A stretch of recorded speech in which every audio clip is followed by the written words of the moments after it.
Hello, I'm Matt, one of the owners of Eighth Day. I am Jamie, and we are married. I do sales and events here at Eighth Day, and together, along with our awesome team, we make up Eighth Day Distillery. So it happened back in 2014. Kind of traveled up and down the West Coast for the corporate job and saw these awesome things called distilleries and the community it brought together. We talked a lot about doing it here in Indianapolis and put our minds together and made it come to work. So 2016 we actually opened and have been here making full flavored spirits ever since. Distillation's a fun thing. We get to do everything a brewer does necessarily, but have one more step. We get to make essentially distiller's beer and then put it through our stills, and it's another artist and another craft that is very fun to do. Each process is a little different depending on the spirit that is made. Here we launch with our rum, then followed with our gin. We hand zest grapefruit, lemon, and ginger in that.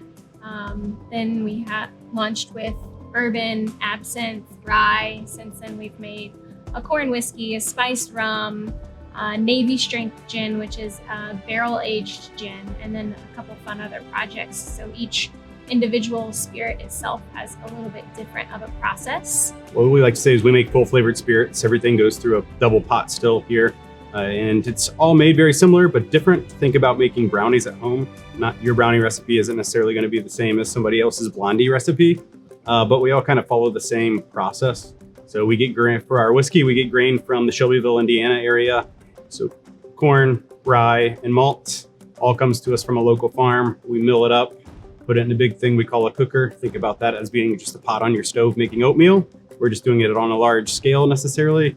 Transferred over into one of the fermenters, so it'll sit there for 4 to 7 days, all depending on what product we're making. And after fermentation, we get to do distillation. And then in a nutshell, it either goes in a bottle, barrel, or a can to be enjoyed. So all of our brown spirits here sit in a barrel, and that's where the color actually comes from. Everything that comes off the still is actually nice and clear. In the beginning, we were blessed with a lot of family and friends that kind of backed us and believed in what we were doing. So that helped financially with the investors that we have. We had trouble kind of finding a spot to land and call home. So building wise, and then we walked in here and we've been here for 6 years now. We love the Near East Side. We love kind of where we are. The neighborhood has awesome individuals in it, awesome other businesses. Really, the windows in the back kind of sold us. There's some really beautiful windows that look out and get great evening sun. So when you walk into the production area, there's a lot of natural light into the space is what sold us on the spot as well. I think one hurdle that prevented us from getting our name out there a little bit sooner. Indiana law was you had to be an established place for 3 years prior to opening like the front of our cocktail bar and bottle shop. So you had to be in distribution only for the first couple years. They ended up mitigating that and changing that from 3 year to a 1.5 year wait. So our time was actually cut in half, but then we were kind of scrambling, getting things ready to open up here so that people could actually come in and enjoy cocktails. Small business and struggles, there's no such thing. I'm not sure what you're talking about. Yeah, it was hard to grow a brand when you kind of had to go through a different sales channel and it was difficult to get in front of customers necessarily. We did a lot of tastings at liquor stores, different restaurants that those people have now become our friends, restaurants and bars, just getting our name out there, trying to do what we called think of like a tap takeover for a brewery. We would do like a shaker takeover and had different cocktails that they would formulate to help get all of our products out there. So when we were kind of putting the distillery together, we didn't have a great name for it. We just called it the Distillery. At the end of the day, after working on the business plan, we're like, hey, we have to give this thing a name. It's got to be something bigger than us necessarily. And it resonated with us that everybody runs through life wanting some extra time, trying to do something that they really wanted to do. It's easy to make excuses and not do what we really want to do necessarily, but have to do. And a lot of people who could resonate with, hey, if you had an extra day in the week, what would you do with it? So that's why we became Eighth Day Distillery. It's just following that passion and putting extra work in making something happen. But then we came up with the name, had the business plan and all, and then we've been working ever since we started with a local artist named Aaron Scamahorn that makes us look prettier than we really are necessarily. But he had awesome design talent. It's made us look awesome when it comes to the bottles and just the aesthetics of the place.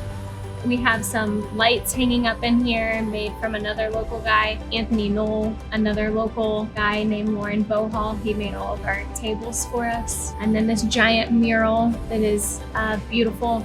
Emily Gable did that for us. Bootleg Sign Co. is her artist name, and just trying to bring in other local people doing cool things to help this place feel homey and inviting, and a place where people want to come and hang out. We always say alcohol is kind of like the first social media. You know, back in the day before people had phones and everything, people would actually go to the bar, enjoy a drink over great conversation. We wanted to build a place that people could come in, have a cocktail with friends, family, meet new friends, make new friends, and enjoy. Top Shelf is great. They usually will call and give us a heads up, let us know how many people they have coming in. A group will come in, they kind of take a look at the menu and then place orders, and then we talk about what we make here, and then different ingredients that are in the cocktail that they're enjoying. They usually hang out here for like a half hour or so, sometimes a little longer, and then they go on to their next destination. So we are kind of like a stop in their day of fun. Yeah, so we may be a little different than like a stop at a brewery where they bring out a tray of just 4 different beers or whatnot.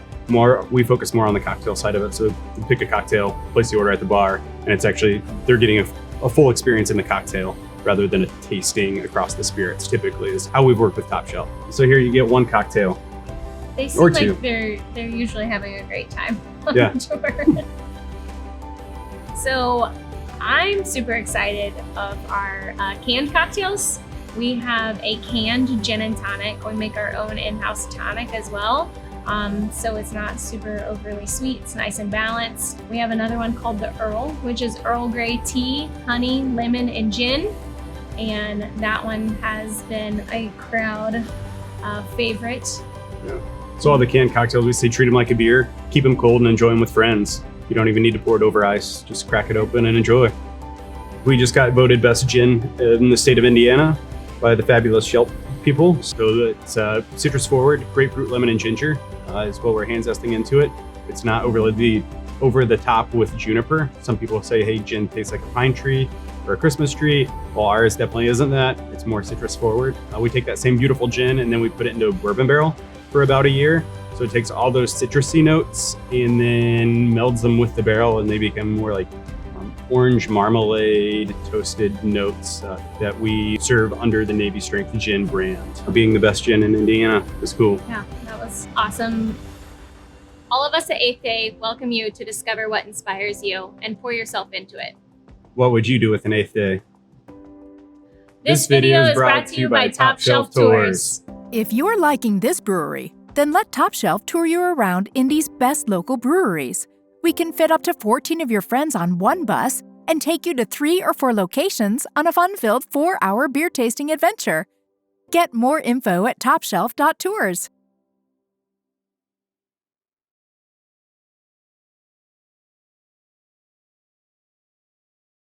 This video was produced by Indie Business Promotions, Indiana's most trusted production company. Check out indiebusinesspromotions.com.